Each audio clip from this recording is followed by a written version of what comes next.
Hello guys, tingnan niyo itong aking pine tree oh. Sobrang taas na. Ayan. Sobrang taas na niya. Ayun.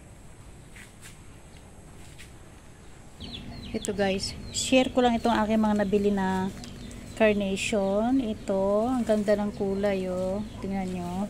Dun sa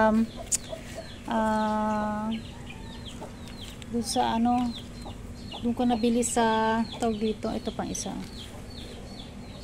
sa bazaar. Ayan, sa bazaar ko nabili.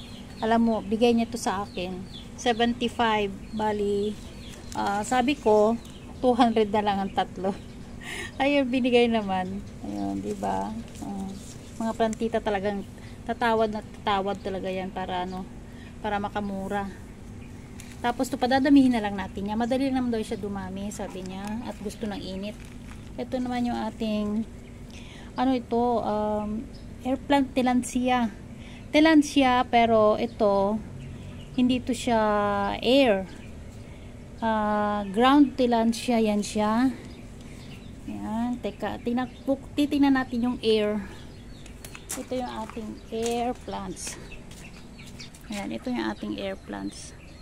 Ayan, ando sa kabilang po. Ayan, ito po yung air plants, pero yung isa, ground. Ito naman ay talagang air plants. Ayan, dami na nila oh. Nilagay ko lang dyan sa ibabaw. Para naman mahanginan, mainitan, maabunan sila dyan. Okay lang yun sa kanila, gustong-gusto nila yan. Ayan, thank you guys. Meron lang akong mai-upload ngayon. Kasi nga, tagal ko na hindi nakapag-upload. Nabibisi po ako. Thank you po. Andyan ang ulan. Maraming salamat. Thank you. Please subscribe. Thank you.